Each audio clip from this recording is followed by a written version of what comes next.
All right, we'll be starting here pretty in a quick second, y'all.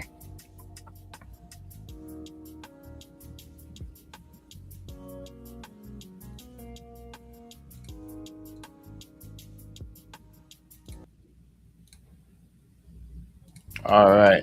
Hey, everybody. My name is Charles, administrator with Charlotte Health Services. I hope you guys are doing good. Thanks for hopping on to this live Hospice 101 webinar, if you may. Our heart behind this is to really educate and to help people understand what is hospice, what does it entail. And it can get very confusing when you hear the word hospice. It's not like a term that you want to say at a birthday party. It's not a term that you want to say when things are happy go lucky, but it is the reality that everyone deals with, which is illness, terminal illness, disease, and that's just life. And so the reality of it is that we all need to have a good understanding to be able to digest it, to be able to know what to expect. And so this is what this webinar is. This is what this live is. And so we'll be hopping on every Tuesday. So feel free, super easy. If you're eating lunch, you can hop on and we're going to go through some stories to help you understand what is hospice. About 1.5 million people are actually on hospice, but only 50% of them utilize the whole benefit.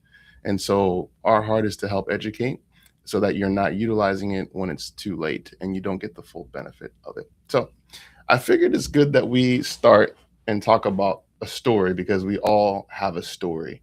And the thing about hospice is that hospice is there's lots of hospices out there, but there's only one you, there's only one family, and everyone has a specific story. So the best hospices, what they do is they tailor towards your story, they tailor towards your goals, your needs, and individualize the plan of care.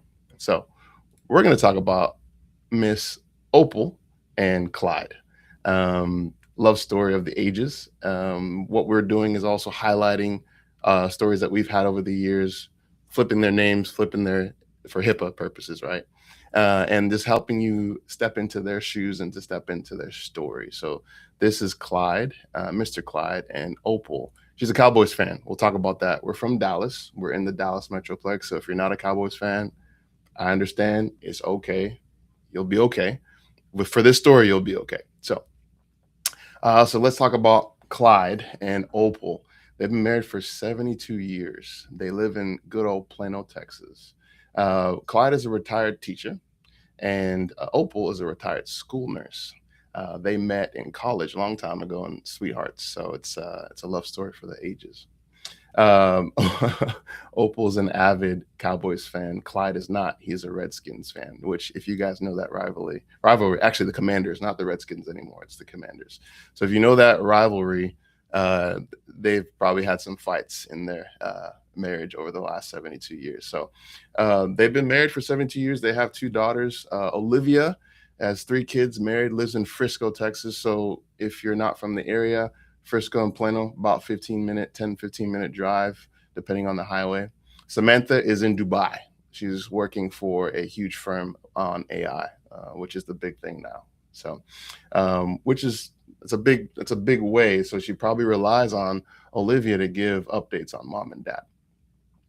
So let's talk about Clyde's journey specifically. Clyde has had cancer about seven years, multiple bouts of chemo treatments, and he's in remission. So he's doing pretty good. So today he's got a doctor's appointment, and it is, if you guys are familiar with football, it's Friday night, and so he's actually going in the late afternoon. And Opal had tickets to the game, so she's going to the game. I'm gonna go see my Cowboys. I know you'll be good. So Clyde's driving out to his doctor's appointment for his MD update. So in the middle of the game, Opal's cheering, the Cowboys are winning and everything.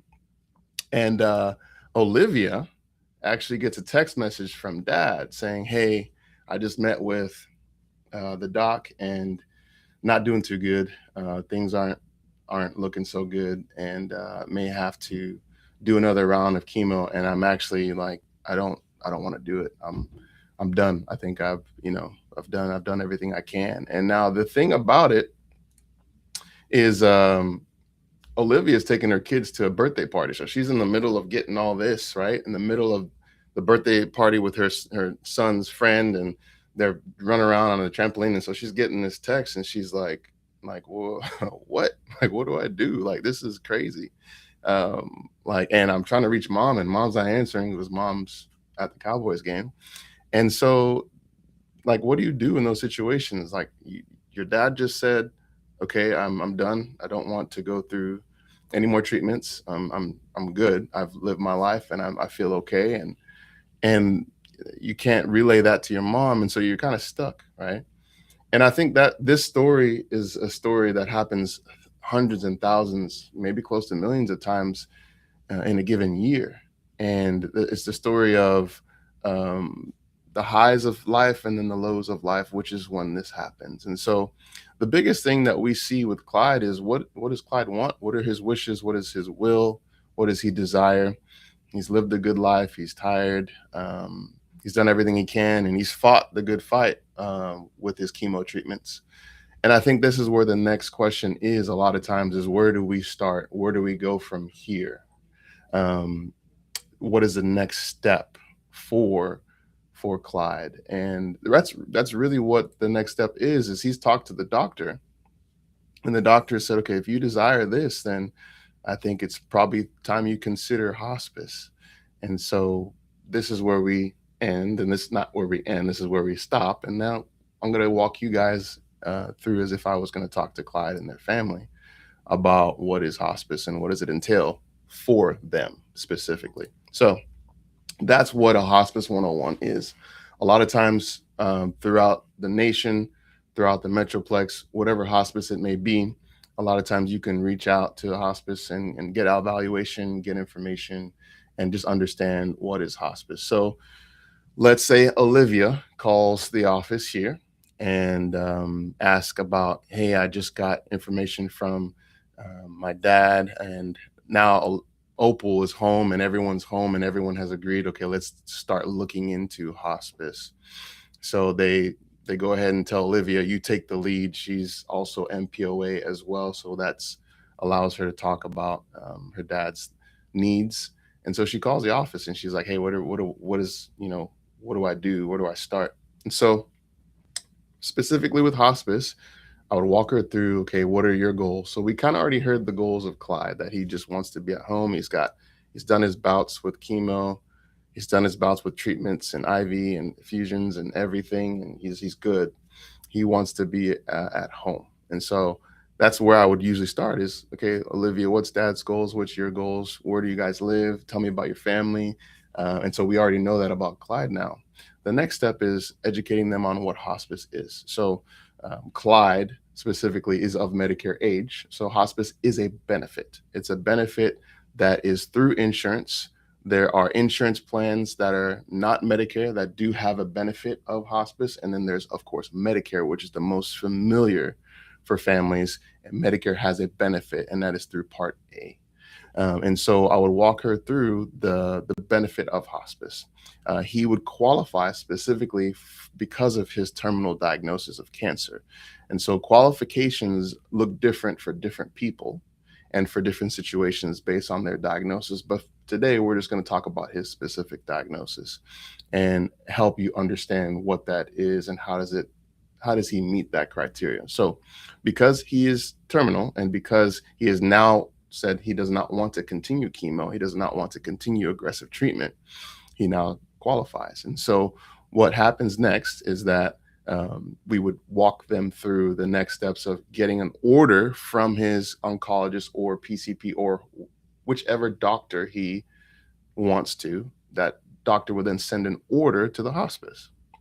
The hospice would look at all of the clinicals, specifically his progress notes, his history, get all the information to see whether or not he qualifies, which he would in this situation potentially, and see whether or not he qualifies clinically. That's the first step, right? And so let's say all those check marks are checked and he does qualify. Second would be the insurance side. So from an insurance standpoint, who's going to pay for this? Does he qualify for it? So in this situation, Clyde has Medicare and he has Part A and B. Some people have Part A and not B. Some people have Part B and not A. He has A, which is under hospice. And so he would actually get the full benefit of hospice underneath Part A Medicare. So we walk through those benefits. So now that he has qualified the checkbox on clinicals, the checkbox on payer, the checkbox on location. So let's say you're calling a hospice, you have to live at least close or somewhat close. He's in Plano. We happen to be in Plano. Now, if we were in 30 miles, 40 miles, 60 miles, 70 miles, 100 miles, all depends on each agency that you talk to, how far, how quickly they can get there. So those boxes check for our agency, and so we're able to say yes, we can send a nurse out to do an admission. And so usually before the admission is done, it's always good to understand all the benefits that they get under hospice. So I usually like to let families know there's kind of like three main things that hospice helps to cover for families to help them. Specifically, it's the care team, it's supplies and DME, right? And then you have medications. All of these are here to help families. And so we'll walk through those. But before we do that, usually help them understand once you start hospice, um, the goal is that you're not looking to seek aggressive treatment, but the goal now is comfort and dignity and quality of life and helping him enjoy his days. Now, the criteria for hospice is 6 months or less to live. But in his case, he could live longer, but he has to continue to qualify based on his diagnosis, which he would. And so nobody knows specifically how long someone may live on hospice. A lot of times, depending on situations, he specifically is stronger. He's pretty good, but he has made his decision early, and he's okay with it. But not all families are like that. Not all situations are like that. Every situation is a little bit different, and his is specific. So for me, what I would do when I'm talking to their families, I'd walk them through what they would need right now, specifically. And so, based on that, we would say, okay, if he is having a needs specifically clinically, he wouldn't be going back to the hospital because now he's wanting to be comfortable at home. So now he's at home. That's his wishes. Now, Clyde or Olivia says to us, he wants to be at home. He loves his coffee. If there's any issues, we don't want to do anything. We just want to be at home. And so we would tailor that specifically to him. So with the care team is a nurse that comes out that is your case manager. So every hospice does things a little bit differently, but everyone that is a Medicare certified agency has these areas that are given to families. So a nurse, an aide, a chaplain, a social worker, volunteer. These are kind of the core of all the services that are given to families. Some families say, I don't want a chaplain. I don't want a social worker. We have our will in place. In this situation, he may have all those things in place. He has a DNR, which is a do not resuscitate. He has all those things in place. So for him, he may be good. And he's a little bit strong, so he may not need an aid, maybe a bath to help maybe once or twice a week. So tailoring to him is the biggest thing. Now, a nurse now becomes the quarterback, and that quarterback is really there to coordinate all medications, pain, specifically things that are covered under the hospice benefit and non-covered under the hospice benefit. And the nurse will educate the family on that. And so now instead of going back and forth to so many doctors, the hospice has its own hospice doctor, which is a big thing for families because now you think about Clyde, he's seen his PCP for probably almost 50 years now. And he's used to going back and forth to seeing his PCP and used to going back and forth to seeing his oncologist. And so now that is a big thing that happens for families. And a lot of times it is the choice of the family to say, do they want to keep their doctor as the attending under hospice and have the hospice doctor just focus on all the terminal things, the terminal needs? And so that's a choice that they make. And so the hospice team is there to lead and to guide them to make an informed decision, depending on what their wishes are. So all this information is given to them at the Hospice 101. So to see how much information it is to kind of digest, that's just the care team part, right? And that's a really small part of what is offered to them. And this is all no cost. This is zero cost under Medicare. No out-of-pocket expenses. That's the care team. Next is supplies and DME. So now hospice contracts with DME, which is durable medical equipment, and supplies to be either drop shipped or brought to the home. And so that supplies can be like chucks, which is pads that go underneath the bed for incontinence, wipes, um, briefs, just so many things to help with ADLs, which is activities of daily living and hygiene. So right now he's doing pretty good, but as the disease progresses, hospice is there to help him as he gets weaker and as he needs more help. And so now that trust is built and developed with the family and the hospice. So when it gets to the time where it does get worse, he is there and he has help for the family. So you've got the supplies. Now you've got the DME, the durable medical equipment. So right now he doesn't need a hospital bed. He likes sitting in his bed. It's good. Like he loves his bed. It sits up all the way. His feet sit up. Him and Opal have arguments about, is this bed high on this? And so he loves that. And so there's no need for a hospital bed right now. But maybe down the road, it as his disease progresses and he's having trouble with pain and shortness of breath, maybe like there may be a need for a hospital bed, and hospice can do that at that time. So that's why the tailoring part is so important. Um, that's the DME side. So now you have the medication side. So now the medications are reviewed by the nurse when they come out, and they look at all the medications that he's taking. Now, hospice will cover specific meds that are tied to his terminal diagnosis. And then there's non-covered meds that will not be covered. And so the nurse, the best hospices, what they do is they sit down with the family and educate them on specifically what medications need to be either discontinued or kept for a certain amount of time based on how he's doing. And then let's say the disease is progressing and his pain is getting a little bit more. What happens then is now there's education on certain pain medications that can help relieve that pain. But it's all about education. It's all about trust too. So a lot of times when hospice is started earlier, if the family qualifies or if the patient qualifies, then that trust factor is kind of increased. And now you can have those conversations and it's not like a stranger just telling you in the last minute, hey, you need this meds. And you're like, what kind of meds are these? Right. And so that's kind of what we see a lot, is that, those medications have to be educated. There has to be an education piece from the nurse, from the team, and the medical director to oversee that and make sure that there's a good understanding of what the medications are. And so those are kind of like the three things that usually when you think of a hospice 101, you've got the care team, you've got the supplies and DME, and then you've got the medications. Now there's more layers within that, but it's dependent upon what the family needs right now.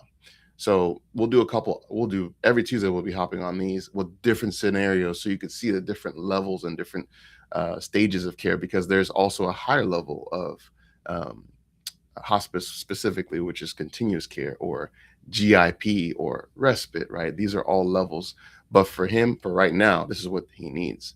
And so as the hospice comes in, and let's say the admission starts, it's the job of the hospice to navigate and walk the family through that support. Because now let's fast forward and say 3 months from now, 6 months from now, he is not doing so good and the disease is getting worse.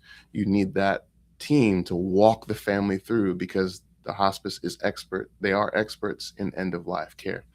And that's the biggest thing that we see. So when we're thinking about Mr. Clyde, I like this picture of Mr. Clyde. We think about what his wishes are. We think about what he needs, what he desires. It's very important because every hospice has to tailor specifically to each patient and their family, because each story is very different. Hospice as a whole, nationwide, everyone has the same benefit in terms of the services, the care team, the meds, the supplies, the DME, the levels of care, continuous care, respite care, GIP, all of those are the same, right? But it's how you tailor the care. The best hospices, what they do is they do this well, and they figure out, how do we help the families walk them through a difficult time, so that when Mr. Clyde is at the end, and I like that cute picture of them. Like, you see them on I don't know if you see it. I like that cute picture of them for 72 years. What are his wishes? What does he desire? What does he want? Now he's got that hospital bed because he really does need it at the end of life. But it all comes with education as well. So I hope this helped you guys. Hope this is an informative Hospice 101. We have JT, who is our executive director, and Tina, who are going to hop on, and we're just going to chat for a little bit. And I think there's a couple questions as well. Let me see if I can hop on and see this real quick. Yeah, sweet. Can you hear me, Charles? Hey, what's up, JT? Hey, yeah, we had a question come through, whether it's cancer or not related diagnosis. If Yep. someone already has home health, what's the biggest difference that changes from home health to hospice care? Yeah, that's great. That's a great question. So let's use Clyde, right? Let's use Clyde as an example. Let's say Clyde is on home health and he's getting therapy, physical therapy. Um, Home health is covered under Part B, Medicare. And so now that he's elected or decided to start hospice, you can't do home health and hospice at the same time underneath Medicare, right? So now the goals of his care is different. So hospice will start and home health will end. And so there are some hospices that do contract with therapy, but therapy's goals are different, right? So he may continue to the home exercise programs that he's doing underneath home health, right? So if he's on home health, he's getting physical therapy probably. He's getting those like exercises that the therapist is saying to do when he's not there. Those things still need to be done. He still needs to continue to take care of his body, which is what hospice also wants. It's not like everything stops. And so it's the goal of the hospice to help navigate and guide him through what specifically will keep him at a good quality of life and helping him to enjoy his days while he has it. So, but yes, hospice starts, home health does stop because of it's under Medicare. Sweet, thank you. And is hospice 24/7? What does that look like at home? Does my family have to be there the whole time, or how does that work under hospice care? Yeah, great question. So now this is the details of the care part that we were talking about. Hospice is 24/7, but it is not 24/7 at the bedside, 24/7 unless you meet certain criteria. And so a lot of times there are questions that family have that, okay, I'm going to start hospice and someone's going to be there at the bedside. That is not the case. There are levels to hospice. So the Medicare part that we talked about, there's a first level, which is routine care. So now routine care is based off of how Mr. Clyde is doing, right? So Mr. Clyde right now is stable, doing okay, maybe some pain here and there. You're going to get a nurse that comes out 1 to 2 times, maybe even 3 times a week based off of how he's doing. He can have an aide that comes out. The aide comes out for about 45 to an hour max, usually, for that ADLs, bathing, bed bath, or shower. And then that whole rest of the time now you're seeing is usually done by the family coordinating. Maybe sometimes families say like they need some help, they have to pay out of pocket for extra help, right? But these are the things that Medicare covers, which is the routine care. Now, the next level of care is usually closer to the end, but it could be intermittent based off of how he's doing. And that's continuous care, which is where now a nurse is at the bedside to help keep them comfortable. Let's say there's breakthrough pain that's happening because of his diagnosis. Let's say, and that can't be controlled by a routine that the nurse has given to Olivia and mom, right? And so if those things can't be managed, then he may qualify for a nurse to come at the bedside. And so usually what happens is that nurse is there, 8 hours minimum, right? But it's reevaluated, right, to see if there's another need the next day, every day specifically. And so usually we see, not all the times, but usually we'll see continuous care closer at the end, right? But we see families that manage and know how to understand exactly what the nurse is giving from a regimen standpoint and medications, and they don't need continuous care because they're actually doing stable. They're not stable, but they are actually able to maintain the diagnosis with the guidance of the nurse, so, and the team. So hope that helps. That was a long-winded question, a long-winded answer. Hey Charles. What's up? We had a question from Teresa on YouTube. She was asking What's up, how Teresa? long What's up? that shout out. Shout Uh, out. She was saying, how long can my father stay on hospice? Is there a time frame? Yeah, that's a great question. So, I don't know if you guys saw, you probably all know former President Jimmy Carter was on hospice for like a year and some change, a year and a half. We have patients that are on hospice for a long time. But to understand, Teresa, to understand specifically what it is, Medicare states that 6 months or less to live, right? So that is to get into hospice, there has to be these criteria that has to be met. Once you're in hospice, we have patients that sometimes discharge and graduate. They get better, it's amazing. But it all depends on their diagnosis. And so we have patients that could be on hospice for a year or two, but after that 6 months, there is a recertification that's done. So a nurse practitioner from the agency will go and lay eyes on your loved one and review everything to see if they still qualify. If they don't qualify, then they'll be discharged off of hospice, which it's a good thing, right? That means your loved one either bounced back or something happened and they're good. So, but let's say after that 6 months, after that period of recertification, the nurse practitioner goes out, lays eyes on your loved one, and says, "Yeah, they still need hospice." Then it's the job of the hospice to review everything, to go through everything, and recertify them, and then keep them going for another benefit. So, great question, Teresa. Hope that helps. What else I got? Any other questions, JT? Thanks, JT. Yeah, I guess to wrap up, how can someone that's watching get started? Yeah, so wherever you are, if you're watching around the nation, it's very easy to find a hospice, to get a call and do a hospice 101. If you're in the Dallas Metroplex, we are here. We've been here for 23 years, since 2003. It's crazy. But that on the screen, you can see, just book a call. You can hop on a Zoom. I would love to, if I can hop on a Zoom with you, I can answer questions. Our team, JT, Tina, a lot of our team here can answer questions regarding hospice care for your loved one. And yeah, it's that simple. You just go to hospice.charlin.org, click on that link, fill out information. It'll ask you a few questions, and then you can schedule literally a Zoom call, or I think it's a Zoom call, yeah, with our team. And then we can go from there and help navigate you through a story like Clyde and Opal, and see how we can help. So awesome. That was fun. We should do this again, maybe next Tuesday, right? What you guys think, JT, Tina? I think we should. Sweet. Well, see you guys next time. See you next Tuesday. God bless. IG. See you guys. Have a good one.